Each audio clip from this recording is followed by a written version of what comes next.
Migration, which is organizing this event. So welcome everyone. My name is Krista Rottensteiner and I'm the Chief of Mission of IOM UK. We have a great lineup of speakers today with whom we'll be discussing the role of diaspora as key actors in advancing climate action.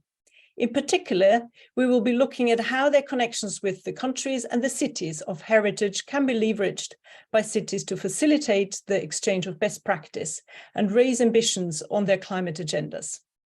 I'd like to first say a few words to set the scene for this event.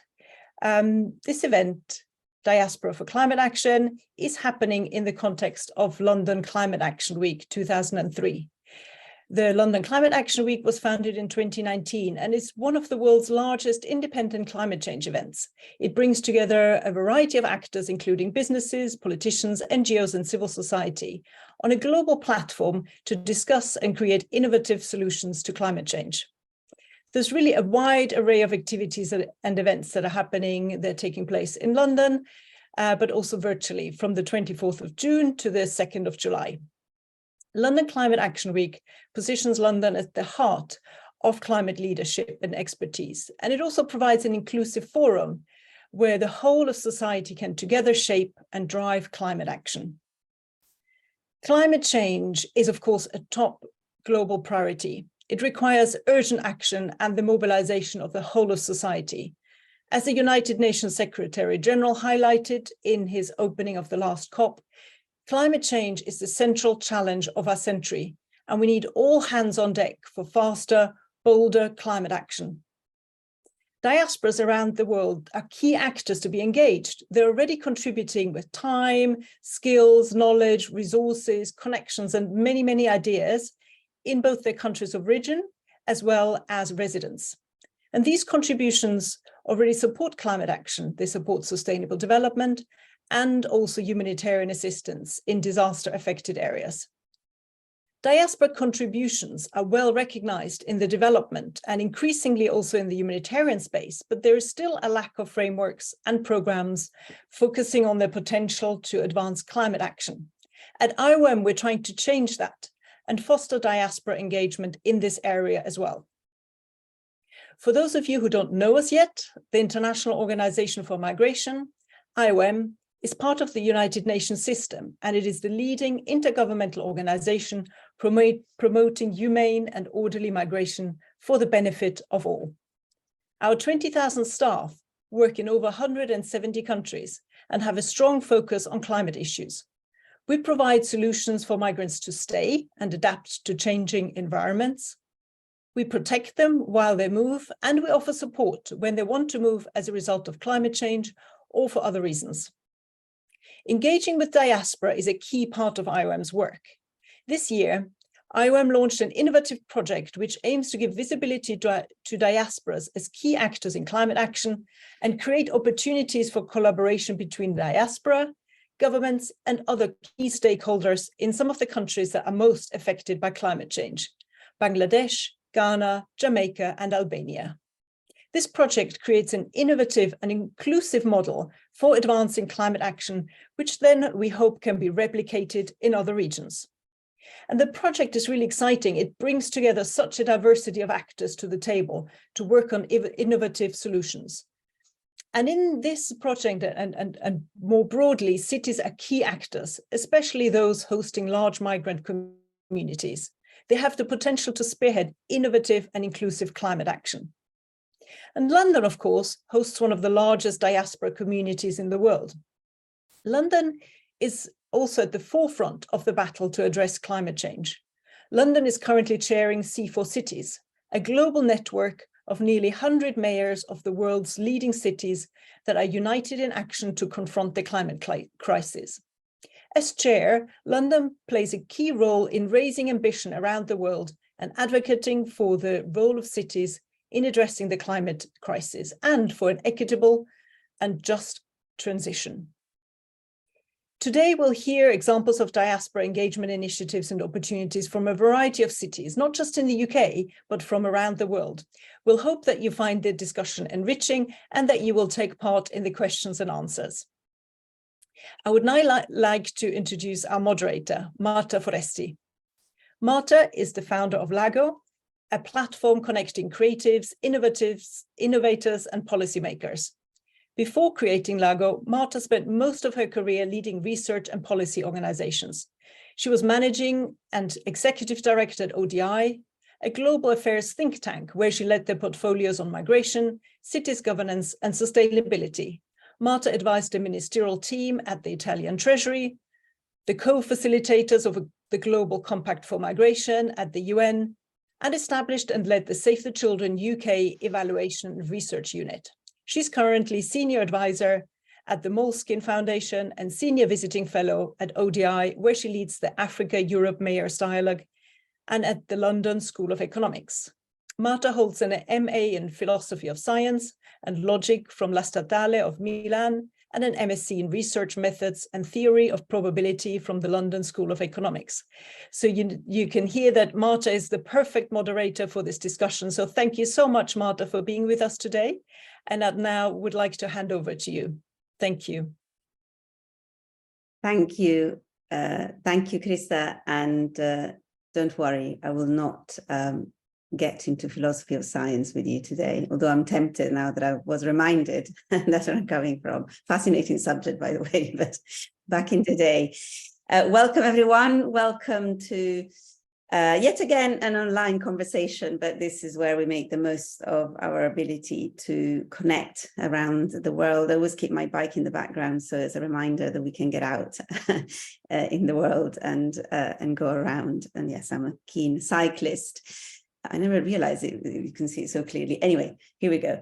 Krista, thank you for the introduction, and Martina and colleagues at IOM for organizing this. It's a delight to have an opportunity to discuss migration and climate, but with a particular focus on the role of cities and diaspora. And we'll come to the cities and diaspora in a minute.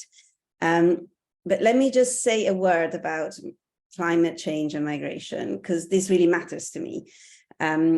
And some of you know that I've been saying for some time that I have worried a little bit about the fact that when we talk about migration and climate change, we tend to immediately focus primarily on the crisis that is perceived around the risk of people being forced to flee, which is obviously a reality for many, but it's also something that we talk about very much in the future as something that is a risk, as something that we all want to avoid. And by doing that, we run a couple of risks. One is that we reinforce the narratives of crisis or urgency, of invasion, of something happening to us that we don't want, that, as we know, has tainted the debate on migration, certainly since 2015, certainly in Europe. And so this is just a word of warning for all of us working on migration to be aware of the effects of that kind of framing. And the second, of course, is that people are already moving because for reasons related to climate change. Some people are not, cannot move precisely because climate change related events occur. And also that people might choose to move as part of an adaptation strategy to climate change. So I'm saying these things just to bear in mind as we speak that we're very much focusing on this full spectrum of realities that relate the fact that people move in relation, in response, or as a cause, or in anticipation of climate related events. So having sort of managed to bring this broad picture for you as the framing for our conversation, let me narrow down to the topics at hand today, which is the diaspora, and particularly the way in which diaspora work with and from cities. This really matters. And again, it really matters to me because one thing, Krista reminded me that I have been involved in some global processes related to migration, particularly the negotiations that led to the all-important Global Compact for Migration, including debates around migration and climate change. And I came out of that experience with a very strong sense that we really needed to rooted action at the local level. And then we are constantly torn in the way we do migration, because of course, it is primarily a matter of national, of sovereignty and nation states. And we have, this big debate about the role of the international system. At times this goes at the expense of what is the role played by local actors, and cities here really matter because, as you all know, by 2050, 2/3 of the world population will be in cities. There's rapidly growing population, particularly in cities in Africa and in other continents and the so-called global south. And so it really matters in practice for cities and cities leaders that people migrate to and from cities, big cities, but also smaller cities. And secondly, when it comes to diaspora, there is a real tendency in migration debates to focus on those who are migrants and those who are not, the countries of origin and the country of destination. The concept of diaspora really allows us to consider the bridge between where people are from, where people move, everything in between. And so diaspora and diaspora organizations, individuals that are members of diasporas are very much the link between where people are from and where people are, and how how this is a continuum and working across the two often polarizing views about the fact that migration is something that begins in one place and ends in another. So for these two very reasons, I think the combination of diasporas in cities really allow us to move forward in this debate and try to come down to practical examples of what diaspora communities, migrant communities are already doing in cities where they live, and in connection to cities or local areas where they come from, to engage with the reality of already happening human mobility in relation to climate change. Finally, a word on cities and collaboration between cities on matters related to climate change. Krista already mentioned C40, which is the most important global networks of cities that, of course, years ago started to work very much on climate policy and demonstrated the potential of cities coming together, collaborating across borders on climate policies. Since then, a lot have happened. A number of networks now exist that also focus on migration, like the Mayor's Migration Council. And I am fortunate enough to lead a platform that focuses very much on cities collaboration across Africa and Europe. And so again, collaboration across borders of cities coming together, trying to raise the visibility and the voice and the political leadership of mayors and cities leaders. I think in this conversation, we should maintain an open mind about the effectiveness of those efforts and whether they're inclusive enough. I know there is a very live debate about secondary cities and the fact that this cross-international collaboration often focuses on major cities. So we can very much, put that, consider that as part of the conversation, but it really is true and is happening. The cities are increasingly becoming a voice in international affairs and in an international system through various means of collaboration. So having sort of given you this kind of flavor of what we're going to talk about, I'm delighted that in the conversation today, although we're very much in the Zoom space, we will be able to travel across the world. We'll start in the Western Balkans and Southeast Europe. We're going to go to Bangladesh. This may or may not happen because Professor Hook may not be able to join us. We'll see. But we'll then focus in the UK. And so examples for me closer to home, I'm talking to you from London. And we will then travel to Accra, and finally we'll have a little stopover in Kingston, Jamaica. So we'll give you a flavor of what happens around the world at the local level. But let me start to introduce the panelists for this conversation. Sumaya Dibbanjiri, who is the regional migration environment and climate change specialist at IOM in the regional office for Southeastern Europe, and Central Asia, based in Vienna. Indira Kartalozzi, who's the founder of Sustainability Leadership Kosovo, who I believe is originally from Kosovo. As I said, we were hoping to have Professor Salim Hook, but he may or may not be able to join us, who's originally from Bangladesh, working very closely in the UK. Dennis Kierans is a researcher at the Migration Observatory and Global Exchange on Migration and Diversity at Oxford, but focusing very much on a project on inclusive cities, focusing in the UK. Victor Cote, the Deputy Director of Waste Management at Accra Metropolitan Assembly. And I'm delighted that we're going to talk about waste management in Accra, working with African cities. And I know when it comes to migration, waste management is always the first topic that comes to the attention on the practicalities of managing the reality of people coming to cities. So without further ado, as I said, let's start in Southeastern Europe, but also let's start with IOM helping us frame the conversation around the work that IOM does specifically with diaspora at the local level. So Sumaya Dib, can you help us sort of get started? So can you tell us a little bit about what IOM does at the local level programmatically, the experience about human mobility in relation to climate change? and specifically why IOM works with diaspora local communities in practice, what you're learning from that experience. Thank you, Martha. I hope you can hear me. It's a pleasure to be part of this panel. I also had a quick look at the participants. I see some familiar names in there with even diaspora colleagues with whom we have interacted over the last year and a half. So I think my role here is to kind of present the work that my colleagues are doing in different parts of the world. And to start off, I'm just going to highlight a bit about IOM's role, because within IOM, we have two streams of work, one focusing on diaspora, and that work goes back to the 1970s, and initially focused on facilitating this knowledge transfer between diaspora and the heritage countries, specifically in post-conflict reconstruction context in Somalia, Afghanistan, Western Balkans.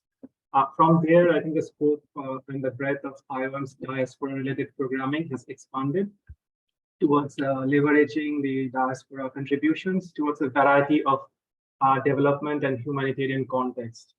More recently, I think we have engaged at a global level with various diaspora communities and associations, including the 22 global diaspora centers.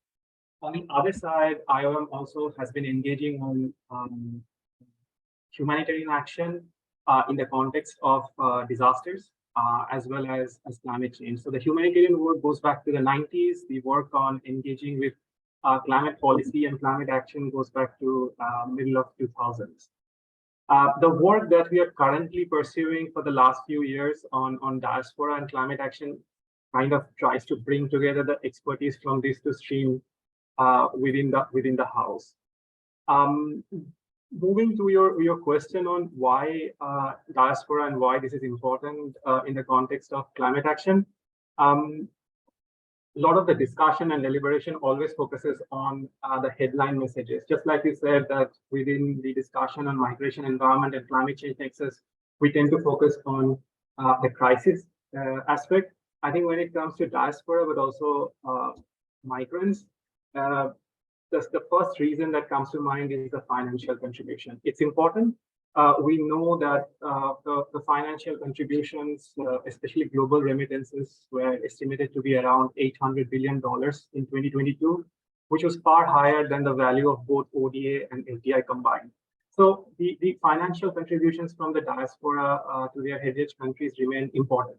At the same time, we have been increasingly hearing from our diaspora counterparts that they believe that their most essential contribution to heritage country is around knowledge, skills, and network. And I think that's one part of the work where we still lag a bit on connecting those things to climate action. When it comes to looking at diaspora as a constituency within the climate change deliberations, including the UNFCCC processes and other global policy frameworks that provide a space for climate action, we think that the diaspora are still kind of at the fringe of these discussions. There are diaspora members who are part of those conversations in individual capacity or in capacity of some other associations, but there is no systematic way of engaging with diaspora in those discussions around climate action. As well as kind of exploring how they can contribute to the heritage country, but also build a bridge with the countries where they currently reside. And in this regard, I'm going to just bring up a few areas where we see diaspora making important contribution. Where possible, I will also try to highlight some examples. Not all the examples are from IOM. We have also kind of mapped a few interesting examples which are done by diaspora associations or diaspora members. So I think the first important point is knowledge transfer. Diaspora have a valuable knowledge and skills, which coupled with their knowledge of the heritage country, but also their understanding of the destination country, would be quite essential for climate action. And here I can provide you with a couple of examples. The first one is the example of the Diaspora for Climate Action project, which my colleague Krista talked about. We launched this project earlier this year, and the aim is to facilitate exchange between the diaspora communities in the UK, specifically the Bangladeshi, Ghanaian, and the Jamaican diaspora communities in the UK, the governments in the government entities in the heritage countries, but also in the UK, and other key stakeholders in those countries. The initiative plans to make climate action priorities from the heritage country more accessible to the diaspora members in the UK. It also plans to continue or facilitate a dialogue over the next years between these entities. There are some other key points within that project, but I don't think there is enough time to get to all the different aspects of this quite interesting project. A second example is from Kyrgyzstan. And you just mentioned about like the connection between, the diaspora intervention, especially on the waste management side of things. The Kyrgyz diaspora in Switzerland has launched a mobile phone app called Taza, which helps urban residents in major urban areas in Kyrgyzstan to identify waste collection points, provides them with information on how to sort waste, and also help people to better understand what material could be recycled and what cannot. So we see that the diaspora members are making important contributions around knowledge transfer. I think the second one is quite well recognized is the role that diaspora plays in investment and donations. There is an interesting example from Ghana, where boosting green employment and enterprise opportunities in Ghana project is trying to engage with youth, women, returning migrants to promote sustainable and green businesses in Ghana. Within this project, ZD Circle and SNV have partnered to launch a Green Venture Backers Program, which equips investors in Ghana, but also the diaspora who are seeking to invest in Ghana's green economy with knowledge and skills to start investing in green SMEs. The third, I think, area where diaspora have been making very important contributions for several years would be responses to emergencies, including those induced by environmental or climatic hazards. We have seen that diaspora philanthropy and volunteerism in such context plays an important role, including more recently during the Pakistan floods. For example, the Pakistani diaspora in the UK contributed to raising close to £40 million in response to an emergency appeal. We have similar examples from Haiti, where diaspora has established an emergency response unit that in times of crisis mobilizes resources, and that then contributes to supporting humanitarian efforts. I think the fourth important point is around collaboration, partnerships, and peer learning. This is kind of, once again, to reiterate an important point which the diaspora members have been highlighting to IOM counterparts in various places. And we see that there are already some good practices around this. So, for example, government of Jamaica has established the Global Jamaica Diaspora Council. And within that council, there is a planet group, which includes experts on climate finance and renewable energy. We have actually worked with some of the counterparts who are part of that group. Therefore, we see that diaspora engagement in addressing climate change and disasters are quite important to advance within multiple global frameworks, UNFCCC, Sendai, SDGs, as well as GCM. I know that you want us to keep our interventions short, so I just wanted to ask you, should I get into the challenges now, or should we wait on that for you? Let me ask you to stop there, partly because you gave us a lot of actually very good examples, very good pointers. I really like the fact that you gave us this range of very practical ways in which diaspora engagement brings benefits. We can come back to, so I want to sort of hang on to these benefits. We can come back to the challenges in a minute, but two important things that you put on the table, which I think are very important for the conversation we're having. As you said, when we talk about diaspora, the temptation is always to focus on the financial benefits and financial contributions, and particularly the volume of remittances. everything that you highlighted showed us that, that there is so much more to it, and all aspects of other contribution and benefits. And the second is that I'm delighted that what you highlighted proved in a way you responded to my challenge that clearly the work that you're doing with Diaspora covers a full range of experiences of human mobility, and particularly working with existing forms of movement of people, and not just in a kind of a crisis prevention or crisis response mode. So that, I think, is very helpful. And also thank you for giving us this overview from all over the world. I'll come back to your point about skills and knowledge transfer and investment, because that's very important, but we can do that later, and we also touch a little bit more on the challenges.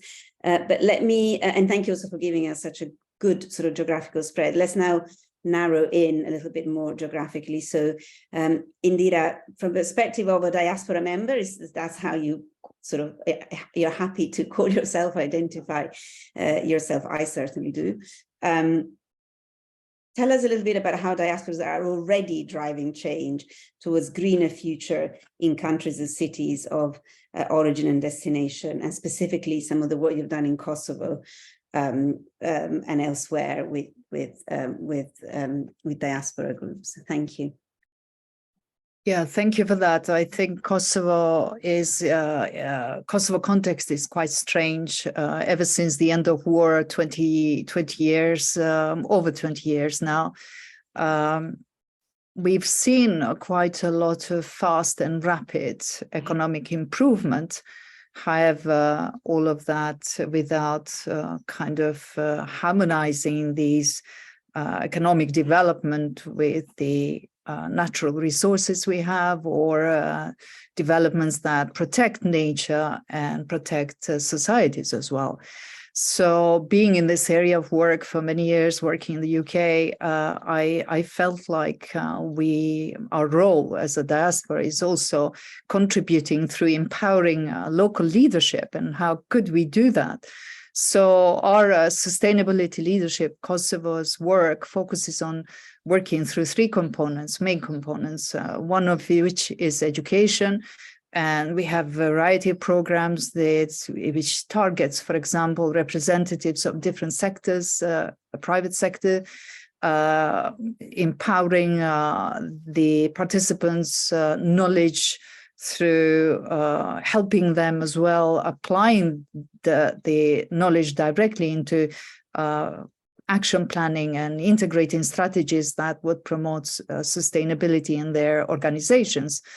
Then we have educational programs for younger generation, where we talk about waste, for example, specific types of waste, and how could we empower young people to potentially create innovative businesses through using waste, and the opportunities that may come as a result of the types of waste we focus on, like glass, plastic, textile, tech waste, and so on and so on.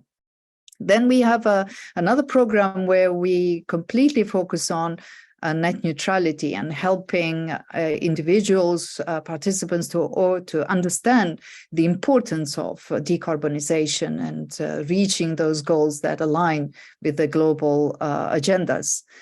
So this is the first component that we work with. The second is consultancy work. We currently have about 3 clients, big clients, major market chain, for example, supermarket chain. Then we currently have got a company that is within the construction, interior and exterior, most specifically. And what we're working with them is not helping them design the biggest factory that is going to be LEED certified. So we're helping understanding the design and the specifics of the certification that needs to be applied at the design stage. But at the same time, we're helping to strategize for net neutrality, setting those big agendas and goals that they would need to align with the European agendas, like the Western Balkans Green Agenda. And lastly, the third one, understanding that we have lack of evidence specifically related to, for example, the biodiversity loss, we have focused more on movement building. And the movement building incorporates analysis, for example, of a problem. And that problem that we focused on in the past 2 years is deforestation. So we've looked at over the 20 years of deforestation trends in Kosovo, and we have applied technology, collecting evidence through satellite imagery, what's happening to the landscape, specifically to the forest landscape over the 20 years. So we understand the trends of deforestation now. We've created an index of the loss of deforestation in Kosovo, and we've obviously analyzed the factors that support the deforestation. That was phase 1, which we have completed. And the second phase, going back to working with cities and municipalities, what we've done is with this movement building on deforestation, we've toured around Kosovo, different cities and municipalities where we had in our workshops and training participants from the local municipality, from businesses, from activists, and so and so. So we talk about the importance of forests. We talk about the importance of aligning our practices and efficient use of natural resources, but we also talked about what are the solutions. So what can we do as local communities? And the third, which is quite an exciting phase for us, is now the forestation actions. And we are going to apply, again, technology through the use of drone to start planting trees or seeds, aerial planting. And in this kind of project, we are happy that the municipality of Pristina, specifically working with the mayor of Pristina, we are planning the first forestation through aerial planting. And this is to add on to the different infrastructures or actions that were done over the years by the mayor of Pristina to improve the infrastructure, specifically roads and the traffic and the congestions. So they created like a circular road around Pristina, and the mayor's intention is to create a green belt alongside this road. And this is where we're going to start, hopefully in autumn, to start our first forestation actions through aerial planting. So these are the kind of things that we are currently focused. So I'm going to stop here because I know that there are other speakers. I would like to leave some space, but we'll come back to the challenges we face. We will, Indra. Thank you again. Delighted that you're all responding positively to the to my desire to see this variety of interventions. And again, it really proves the point that the interaction of diaspora and cities, and you just mentioned the example of the collaboration with Pristina and the mayor around forestation and trees, which is something that, as you know, other cities are also experimenting with, and also very successfully. This all gives you a flavor of, you know, the commitment, the practicality, the solution-oriented approach that the work with diaspora and cities tend to have. And so I just want to pick up one thing you mentioned around sort of working with supermarket chains and private sector around decarbonization neutrality and the kind of technological change for the green transition. And before we heard about work around investment and knowledge and skills that diaspora gets involved in. One thing that is, when we talk about migration and climate change, often the fact that this also means, as we know, labor migration and skills in relation, you know, supporting the green transition is something that gets so often forgotten in the conversation about migration and climate change. We made the massive mistake of underestimating the importance of labor migration and skills in the development sort of sector, thinking about the importance of the movement of people. We should learn that lesson and make sure this is at the center of our efforts to anticipate and support the changes required by the green transition and making skills and labor mobility part of that. And I've got colleagues at ODI, my colleague Ipek Jengsu is leading fascinating work in that space. And every time we're talking about migration and climate change, I always like to mention the, you know, the green transition and skills, because that is fundamentally important. So let me now move to Dennis. Dennis, who works at Oxford as an academic, but is working very much hands-on with this group of cities in the UK, the Inclusive Cities Initiative. And so how does that translate climate action into the urban UK context, and specifically working with these 12 UK cities that you work with, committed to an inclusive and green recovery and transition? Good practices, what's the potential, the role of diaspora and migrant communities at the local level? Thank you. Sure, yeah, thank you for that. In terms of what does this look like in the UK context at the city level, that was kind of where we started about a year ago with our cities. So the Inclusive Cities Network, it's 12 cities across the UK, and we're really looking to build up their ability to plan and respond to different types of populations in the city, so migrants, but also longer standing residents and that sort of thing. We were meeting with our cities and we asked them kind of what the next kind of big priorities were for them coming up. And resoundingly, this had to do with climate and mobility. But at the same time, they were like, actually, what do we do about this? We're not facing a huge displaced population due to climate change. We don't have remit to deal with immigration policy anyway, all that stuff. And in a lot of ways, that question reflected how they feel in a way about immigration itself. And when dealing in terms of migrant integration, that's where they do have remit. That's where they can do work. And it's really important to point that out. So what we began to think about is how do you square, on one hand, the climate change and climate action agenda with that of migrant integration, where cities do have the ability and levers to do some really good work. And we thought initially that there was some very, I guess, sort of conceptual matching in the sense that both really we thought required sort of cross-departmental work, both required long-term thinking, that in both sort of climate change and climate action in particular, there's a focus on communities and place. And when we're thinking about communities here too, I'm going to just take up your point, Marta.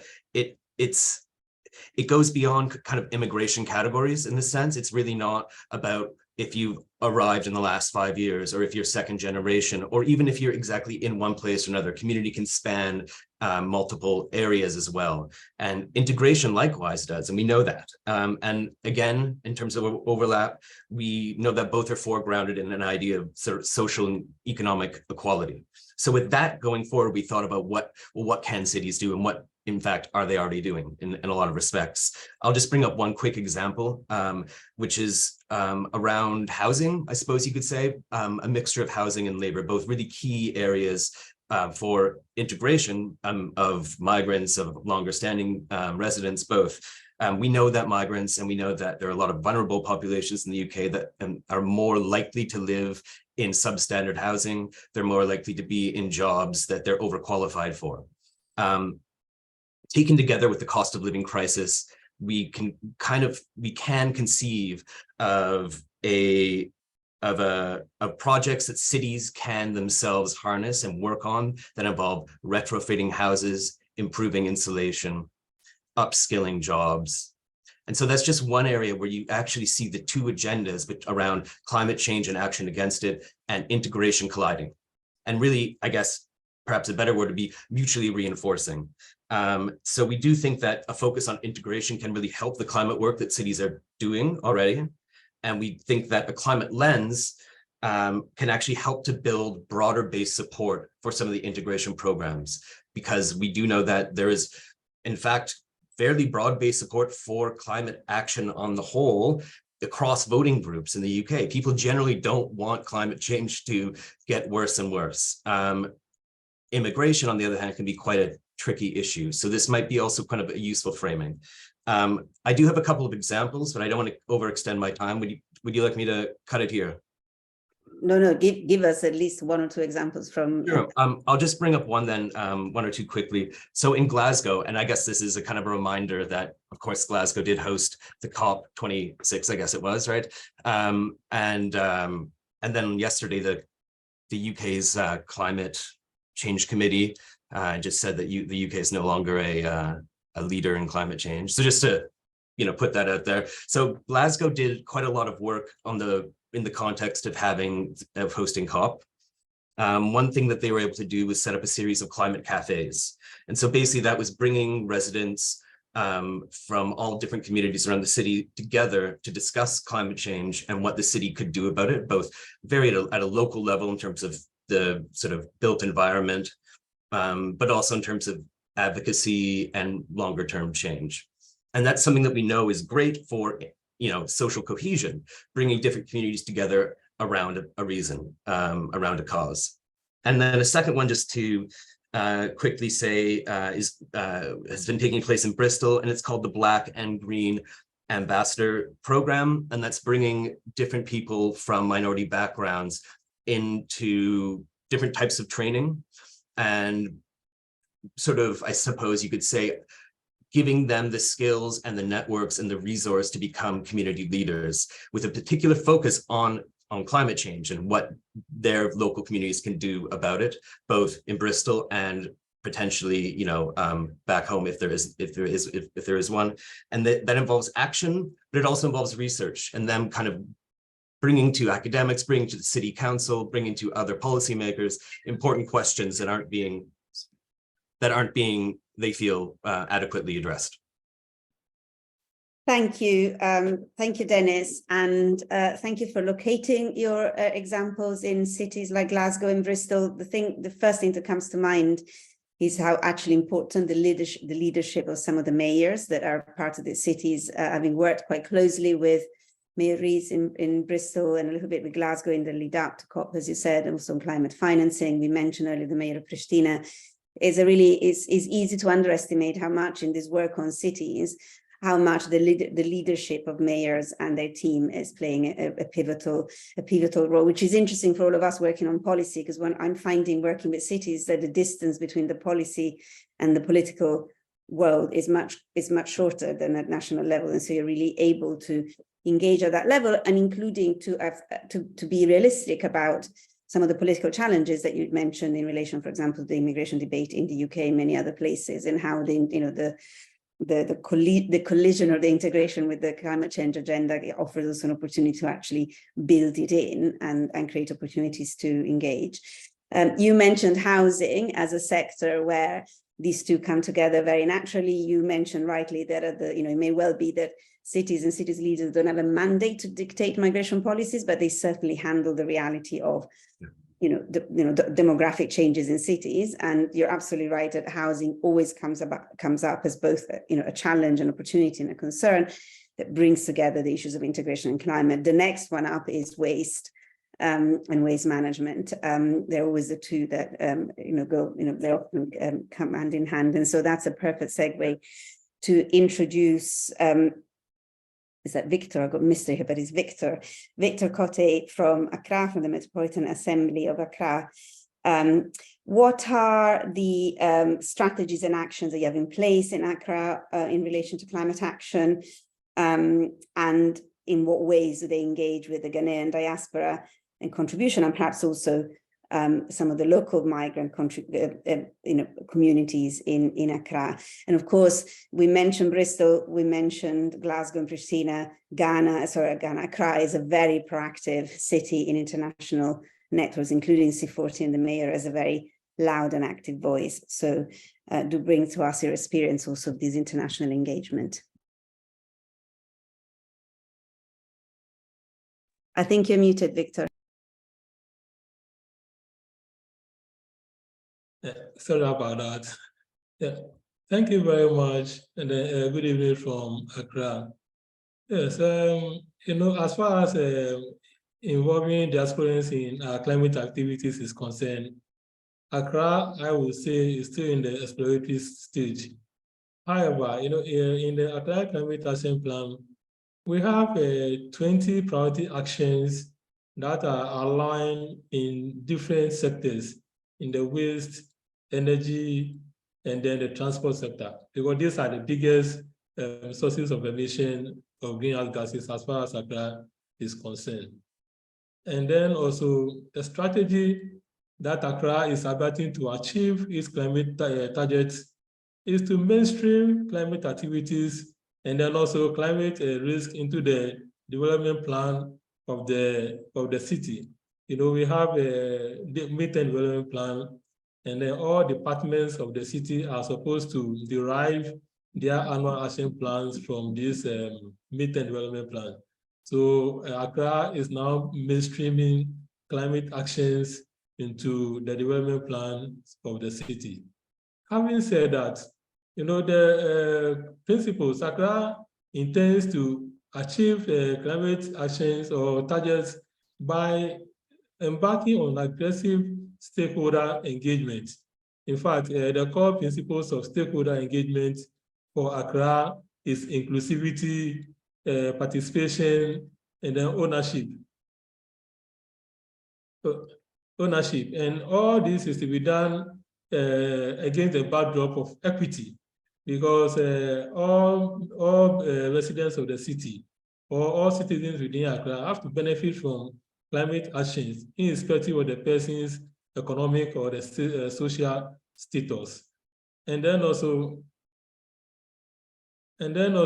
Accra intends to involve all stakeholders and citizens within the city in achieving this climate objective. Let me just give an example of what we are doing with the informal waste sector. In Accra, there's a gap between waste generation and then waste collection. And we have formal waste collection companies that have been giving concessions in various communities or various areas to collect waste. And those companies are solely responsible for waste collection within the spaces where they've been assigned concession. However, many of these companies are not able to collect all waste that is generated within their concession, leaving a gap of waste that is disposed or discharged into the environment. So this is where the informal collectors also come in. Let me say that the informal waste collectors do not have concessions from the city. They don't have any engagement. They have not been assigned to collect waste by the city, and all that they do is opportunity that they identify in the waste collection system, and they also do that for their livelihood and then survival. At a point, the city was criminalized the activities of the informal waste collectors because their activities are illegal, and most of them were using illegal dams, and then they were disposing of their waste in open spaces, creating nuisances to the city. So at a point in time, the city was using the police and then the military to go after these informal collectors. However, it got to a stage realized the city is not winning the war against the informal waste collectors. And in fact, most of these informal waste collectors are migrants, either cross-boundary migrants or internally displaced persons or climate migrants from other parts of the country, especially from the savannah or the northern part of the country. So in 2017, Accra started engaging the informal waste sector because for whatever reason, they are collecting waste that hitherto may not be collected by the formal waste companies. So Accra started engaging the informal waste collectors, and we're able to identify their difficulties. We are able to identify their challenges. They want to do something to survive, and then all they want is the city should help them to identify places where they can discharge of the waste that they collect. Because since their activities are being seen as illegal, they do not have access to formal waste collection facilities. So the city was able to grant them access to such facilities. And by doing that, we were able to close a number of illegal dump sites that are dotted within various locations within the city, because these are places where sporadic burning of waste takes place, because illegal dumping, there's always fire outbreaks over there. So through that, they were giving access to formal waste collection facilities, and then the illegal dump sites, over 80% of them were closed, thereby reducing the carbon footprint of the city. And then also the city started organizing some training programs for the informal waste collectors, because a lot of them are working within very precarious environments. They do not have safety gears, and the activities is more or less risky to themselves and then the society as well. So the city organized a number of seminars and then workshops to upgrade the skills of the informal waste collectors. And then also through the C14 Inclusive Climate Action Program, more channels were created to engage the informal waste sectors. Currently, the city is also working on a project under the auspices of the Mayor's Migration Council. And the objective is to create opportunities or to include migrants in the waste sector to be able to get access to social services as well as economic services. And through that, some of the deliverables is to enroll members of the migrant community onto the health insurance scheme, the national health insurance scheme, because a lot of them are not enrolled on the scheme and they do not have access to basic health services. So the project is looking at enrolling a number of them onto the national health insurance scheme. And then also in the citizens identification system of Ghana, we have the non-citizens ID system and then the citizens ID identification system. So the project is also seeking to enroll migrants onto the non-citizens identification system of the country, so that they may get the required documents to be able to get access to some services that they may require identification to access. And then also a lot of the migrants, especially the women working in the recycling sector, carry their babies on their back while they go about their daily work. And, you know, it exposes the kids to some kind of risk.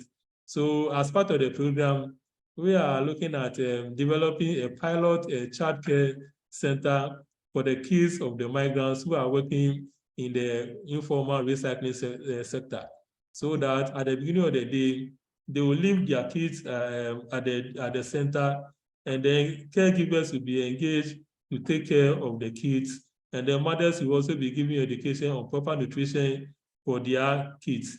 Then at the end of the day, when they close, they'll come back for their kids, and then they'll continue the care from there. And we are doing all this to include migrants into the waste sector to be able to deliver on our climate targets. I'll stop here for now. Okay, thank you.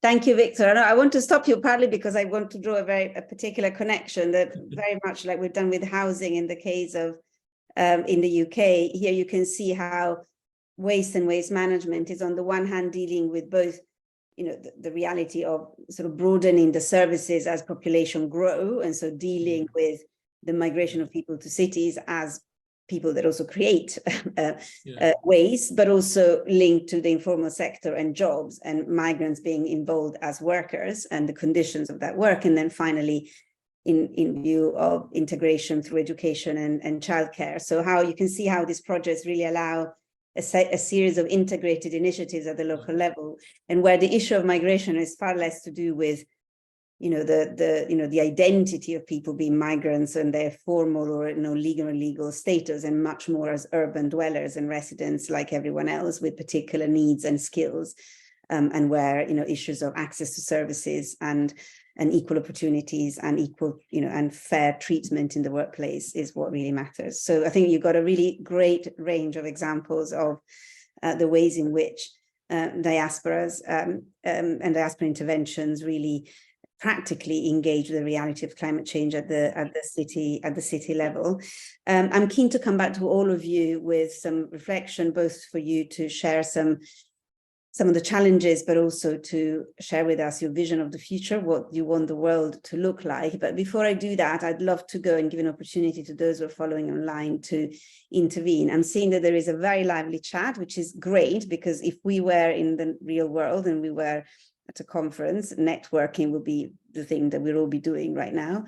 we all know that the coffee breaks are more important than the talks, so we can't have those. So you're very, you're absolutely right to use the chat to connect with fellow participants. But if and I think that it's possible for people to intervene. So if you want to either type a question, or if you just sort of show me, if you say so, I can try to also give you the floor. You need to be really, really short and make an intervention or a questions, and then I would like to go back to the speakers. But in the meantime, it would be great if you can also record all the exchanges that are happening in the chat, so everybody has access to the information and perhaps share contact details. So I got Shofa, and Tara was coming to you anyway in a minute, but if you want, do you want to speak now? Do you want me to, because I was going to give you the floor in a second as part of the final question, but if you have something to say now, please go ahead. Since you're coming to me later, I'll wait for that. That's fine. Thank you. I have an opportunity to introduce you. Shofa, do you want to come in? Hello, can you hear me? Yes, I can. Hello, so we've put our camera on. So I'm Shofa Mia, and I'm from Westminster Youth Council, and I've got 2 young people here with me, and they'd like to have an opportunity to talk, and I'm going to get them to introduce who they are, if that's okay. Yes, do that briefly, and then I will also go. Yeah, please go ahead. Okay. Yes, of course. Hi, lovely. I'm Myra Soni. I'm 15 years old. I was recently elected as the Member of Youth Parliament for Westminster. So I help lead the Westminster Youth Council along with Shofa. And one of my manifesto points for this is the climate crisis. Can I ask everybody else to mute when they're not speaking, so we can? There is somebody who's speaking. Okay. Sorry, so as a part of this, I was voted in on the manifesto of the climate crisis, and I myself am a first-generation immigrant from India. Helen, do you want to introduce yourself? So my name is Helen Yang. I'm 17 years old, and I'm part of the Westminster Youth Council since 2017. I'm also really passionate about mental health, but mainly about climate change too, as it's very impacting in our society today. Yes, so congratulations to both of you for being elected, of course, first and foremost. Is go ahead with your intervention. Yeah. We can't hear anymore. I think that maybe. Yeah. Okay, now we can. Go ahead. Lovely. So I think definitely we wanted to add in the youth perspective here as well. I think as we all know, climate change is definitely a nationwide issue, and it's, I think, one of the main issues that unite us globally. And I think it's important to acknowledge that oftentimes with climate change, it's the impacts that richer countries and the wealthy are having, and it's affecting more poorer countries and poorer communities. So I think that's something definitely to acknowledge with climate change, is that everyone has a role and plays a role in making change and contributing to climate action. But it's definitely something we have to share, have to have a shared responsibility of. But obviously, some people can do more than others can.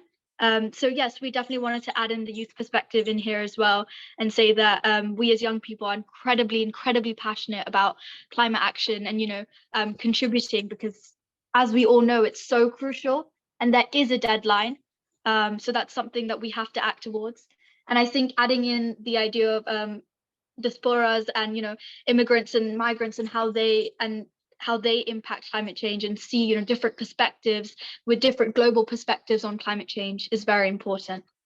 Thank you, Martha. Martha, I was just going to say, in my last meeting, so I was invited by my friend Tawhid, who's here as well, Tawhid Pasha. And I did say it'd be really nice to see more young people in these meetings. This is my second time attending, and I've managed to bring in, a couple of youth, leaders. And it'd be really nice to see more youth voices from across the globe. Obviously, we're in London, we're in Westminster, but it'd be really lovely to hear what other young people think, because ultimately it is their future. So that's us for now. Is that okay? It's perfectly fine. And in fact, this, first of all, a useful sort of suggestions for colleagues at IOM, but actually this reminds me, Delali, I will come to you in a minute, but let me actually go to Tara Johnson-Reid first now, because she is the youth representative on the Global Jamaica Diaspora Council. And so I think it makes a lot of sense now that we have this reminder to us all that the future belongs to all of you. And so let's hear from you first and foremost, and then I'll come back to Delali and others if they have questions before I come back. Thank you so much. Thank you so much. You're very welcome. Thank you for speaking. And again, once again, congratulations for your political career. It really matters. Tara. Congratulations as well. Thank you. So my name is Tara Johnson-Reid. I serve on the Global Jamaica Diaspora Youth Council. I'm the representative for the UK South, so I'm also based in London. And it's my 4th year in that post. So I'm also a member of the coalition of countries that has been kind of convened by the IOM on this project, which is Diaspora for Climate Action, which has been a really interesting forum so far, where we've been able to have discussions and talk about the ways in which diasporas of different developing countries across the world are able to kind of experience and impact climate action and climate change. So that's the kind of context to which I come to this. Also, I studied biology as well at university. That was my undergraduate. So, so I'm coming with that kind of background. So the Diaspora Youth Council it's an initiative of the government of Jamaica, of the Ministry of Foreign Affairs and Foreign Trade. But around it, we have a kind of community of young people who are interested to engage politically, culturally with the diaspora. So over the past 4 years, I've been able to interact with young Jamaicans who live in all continents of the world, across the UK, Europe, Canada, North America, South America, the Caribbean itself as well. There are quite a few young Jamaicans who are engaged with the council and have also done great things in climate action. So I'd like to kind of like take this opportunity to highlight the work that they've done as well. So some of the examples that we have is, for example, Key Farms, which operates in Jamaica, and that's a multi-trophic aquaculture business, which was recently highlighted by the World Bank. That was founded by Nicholas Key. He's someone that I've come into contact with because of my voluntary work on the Diaspora Youth Council. There's also Michaela Loach, who is based in the UK. She's an author of a book called It's Not That Radical, which is a really interesting examination of climate action and how it intersects with issues of international development and also race. Because traditionally, not even traditionally, in the present day, a lot of the discussions that we have around climate action are kind of tinged by histories of colonialism and plunder, which have kind of affected the ways in which a lot of developing countries see climate action and climate justice today, and a kind of reticence to participate in something that's sometimes seen as a kind of Western concept or idea, unfortunately. So Michaela Loach is a Jamaican in the diaspora, UK based as well, and that's some of her work. Janine Shepherd is the founder of a project called Farm the Future, which works closely with the Caribbean Climate Smart Accelerator, and also I believe the World Bank and some organizations in North America. That's a really interesting project that covers a lot of the different UN SDGs by taking unattached youth and unemployed, like lower socioeconomic positioned people in Jamaica and training them in sustainable agricultural practices.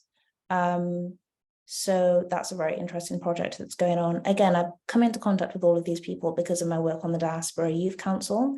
So I think that this really serves as an example of the ways in which diaspora communicating with each other is so important. A lot of these people, well, some of them were born in Jamaica, some of them were born abroad. A lot of them were educated in Jamaica and abroad. And because we have these forums and spaces to communicate with each other, it serves as a kind of nascent point where like ideas can come to fruition and people can come up with these ventures. We also have Stephen Snyder. He's a Jamaican who studied at Harvard and then went on to found or be involved in the leadership of Oikos Camp, which is a sustainable finance program. So that operates in Europe and takes young people from across the world and trains them in sustainable finance and how that works, especially for startups as well. Angela Rainford is the founder of Recamniar.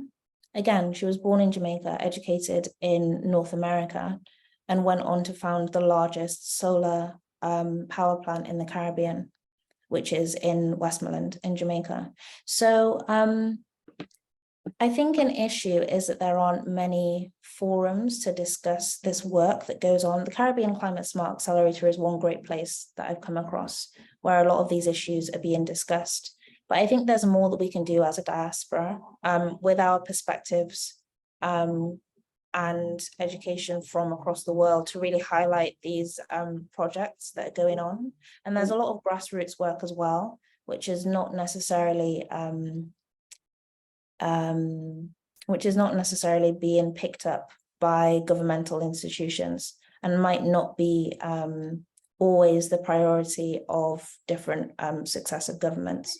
But I think the diaspora has a really interesting role to play in this, in just creating those conversations and linkages across countries. Communities, as it was alluded to before as well, are really important in this.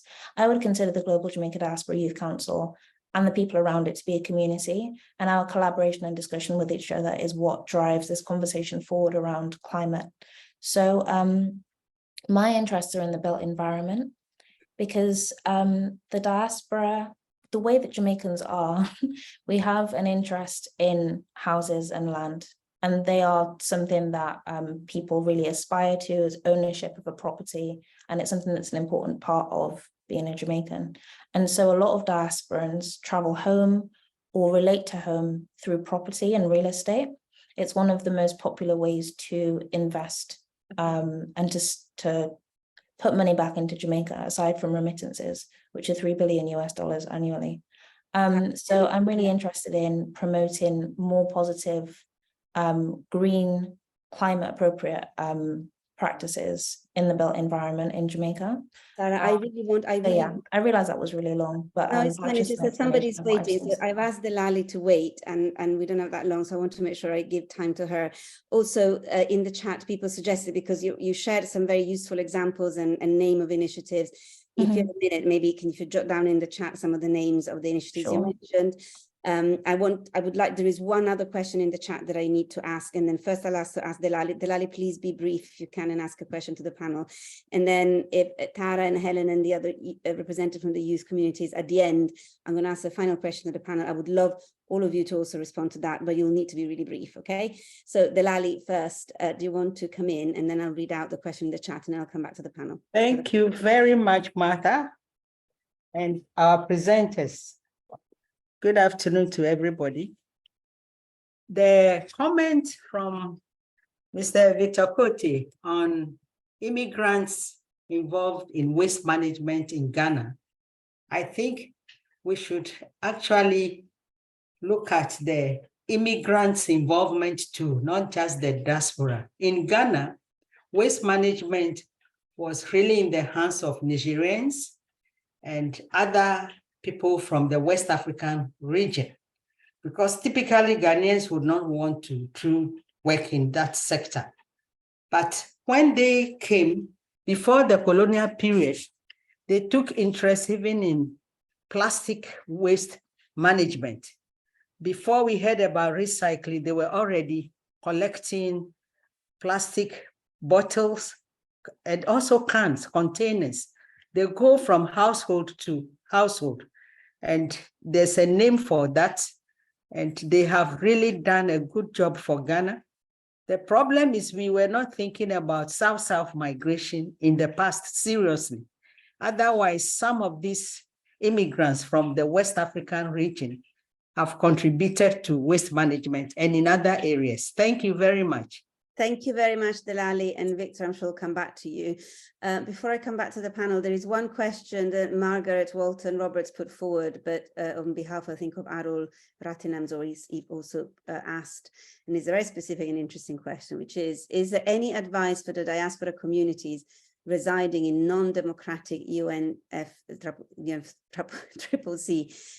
member countries. For example, the United Arab Emirates, the host of COP28, of course, restricts freedom of association. Is it possible for the diaspora communities in UEA to organize themselves for climate action in the countries of origin?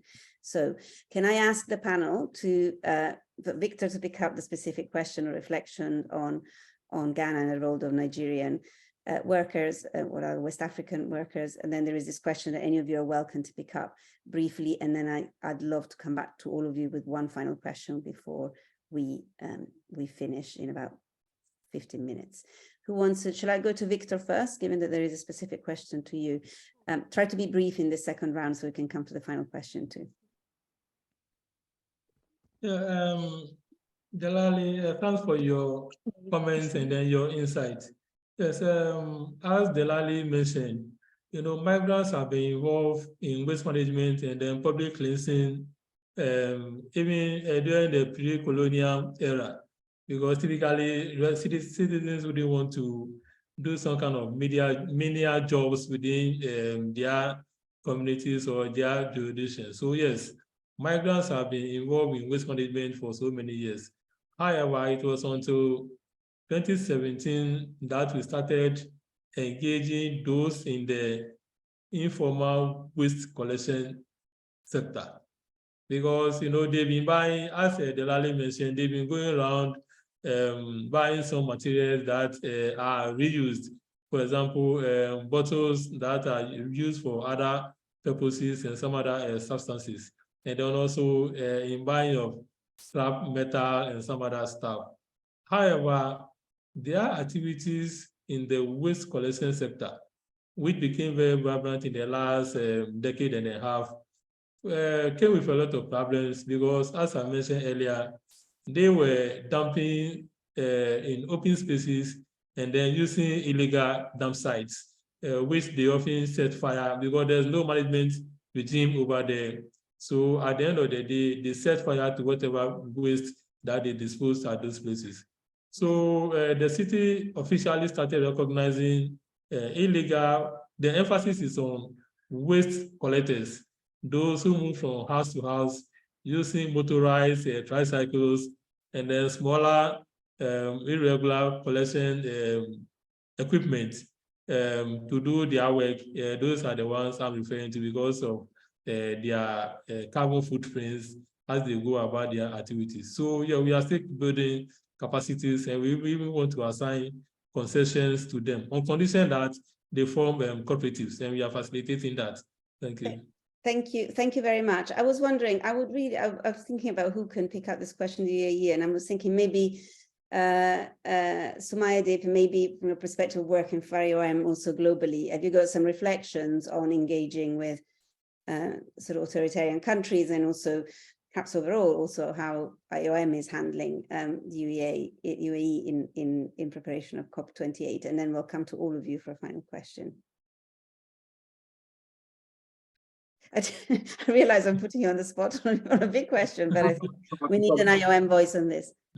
Thanks, Martha, for the question. I mean, we engage quite closely with our member states, including on COP. We have been participating in the COP process for a very long time. In our exchanges with the diaspora groups, but also other civil society organizations, IOM has provided a platform to diverse voices. As a UN agency, we have that convening role to bring together member states, migrants, private sector, civil society actors. In the last year, for example, in many of our institutional forums, we have actively engaged or provided space to diaspora voices in the discussions that are related to migration, environment, and climate change. I'm also aware that the COP presidency is very much focused on being a very inclusive COP. These discussions have happened, including very recently at SB 58, we have seen the COP presidency for COP 28 as well as the COP presidency for COP 27 reiterate on various occasions that they will ensure that these diverse voices are heard at the COP in the EU. Thanks. Okay. Thank you. Thank you, or at least sort of giving us a sense of the realities of engaging with member states of different kinds organizing COP. Okay, let me come to all of you in the last 10 minutes. And I'm sorry that some of the youth participants had to leave, but I think Tara's still here. And so this question is also addressed to you, but everybody will have to be really focused and quick in an answer. But it's a big question, so be ready. Imagine we lived in an ideal world.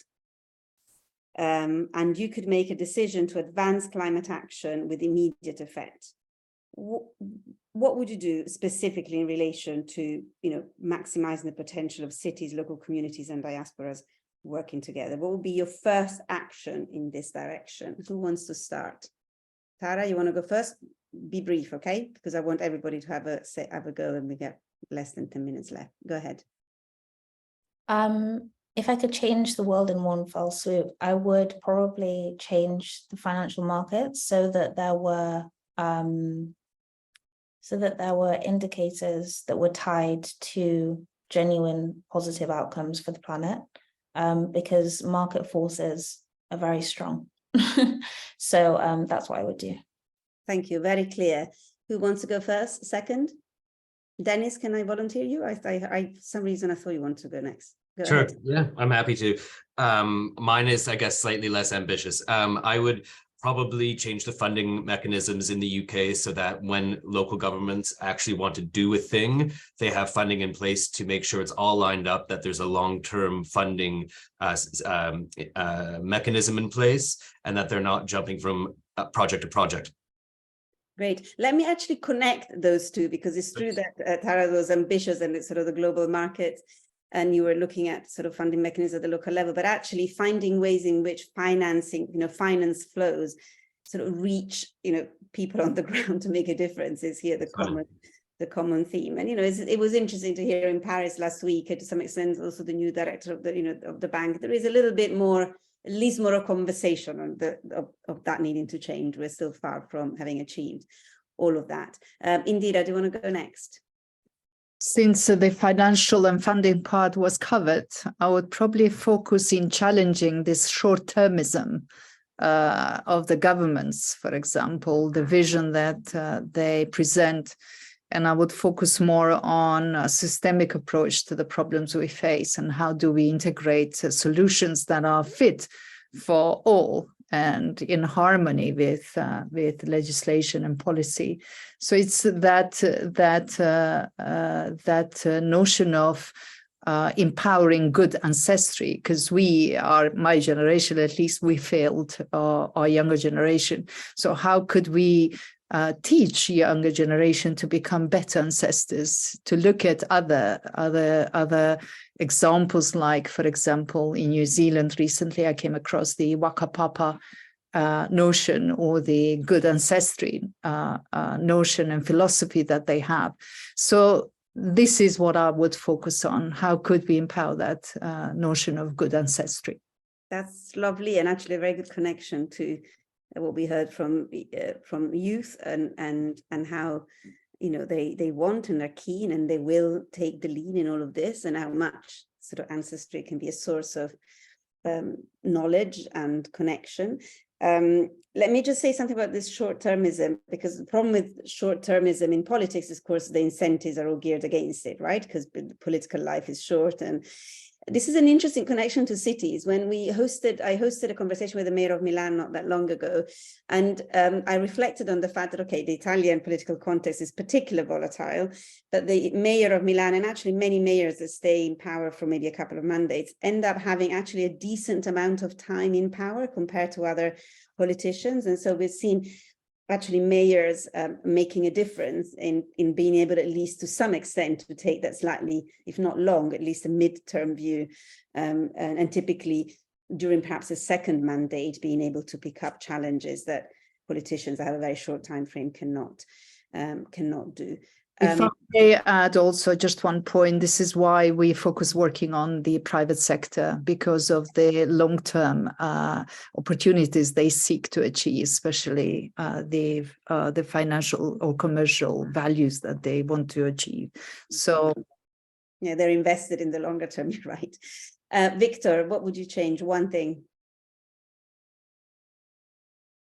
Yeah, I will leverage on the connections of diasporans to push for more investment in climate activities through advocacy and then activism. Thank you. So an advocacy, invest more in advocacy. Then finally, if IOM could change the world, it's my idea. What would be the one thing you will change? Maybe I'll take the advantage of being one of the last speakers to make 2 points. One would be looking at laws and regulations. Laws and regulations could be quite incoherent sometimes between different sectors. And there's a need to look at laws and regulations to see how you can facilitate the diaspora to engage with climate action. For example, recently in Moldova, the government introduced a law that allows crowdfunding platforms to be used to channel financial contributions from diaspora to the municipalities. This wasn't available before. So looking at the laws and regulations is quite important. And secondly, I think there's still a lack of understanding about diaspora behavior. And of course, we know that diaspora is not homogeneous. There are differences based on age, gender, ethnicity, locations, and several other socioeconomic characteristics. And it's very important to, I think, to explore how different diaspora members perceive climate issues, including climate action, and how they respond to it. I think that is very important to promote products that we think should be accepted by all, but sometimes we find that for various reasons they do not get picked up as much as we would have wanted to. So once again, improving our understanding about diaspora behavior is quite important. Thanks. So yeah, in the team, so these two would be things I would like to see change in an ideal world. That's perfect. Let me pick up on law and regulation again, like I did with financing, to just make sure we're connected to the conversation on cities in the same way as so directing financial flows to cities is a major constraint and one to unblock to really empower local level to make a difference. Similarly, governance and legislations at times limit the ability of local level and cities administration or local authorities to allocate funding when it comes to housing, for example, or to make decisions. And so some of those changes in law and regulation also have a very direct impact at the local level. You were indeed the last speaker, so we began and ended with IOM, but of course organized the session, and we're very grateful to. I think what we heard in this last round of very pointed and efficient answers on the big questions changing the world gives us a flavor of the fact that we really are, when we're talking about citizen and diaspora in relation to climate change and migration, we really are focusing on the solutions, the practicalities, the what can be done. So whether it is financial flows, laws and regulation, issues of advocacy, ancestry, and the short versus the long-termism of the political landscape. These are all key ingredients to enable all the projects and all the initiatives that you heard discussed today, from Accra to Bristol and Glasgow, Pristina, and beyond, to really go beyond the being projects, as Dennis said, and really make maximize the impact of all those initiatives and creating a different framing, a different framework, a different ways of working that starts at the local level. And I finish with the sort of the plea I made at the beginning. As I said, every time I talk about migration and climate change, I get really worried about the narratives and the framing. I think this discussion demonstrated that is not only possible, but it is already happening, that people who are working on it on the ground look at it from a much wider perspective that tends to emphasize people who are already on the move or are unable to move, and in practice, how to maximize the potential, overcome the challenges, and together as communities, whether people are migrants or not, connecting the communities to find solutions to the climate crisis upon us. So this was a great, very constructive conversation. I'm very thankful and grateful to all the speakers. to Chris and everybody at IOM for organizing it, Martina for shepherding this through. And there is a lot of information in the chat that hopefully will be captured because people were very generous in sharing contact information and suggestions. And I am 1 minute ahead of time, which I really like when I manage. So thank you also very much. I don't know if Krista or Martina want to say something, otherwise this is a thank you and goodbye. No, I just want to say thank you very much for this really interesting discussion. And yeah, please do stay in touch. Okay, thank you all. Bye. Thank you, Marta. Thank you, everyone. Bye. Bye-bye. Thank you.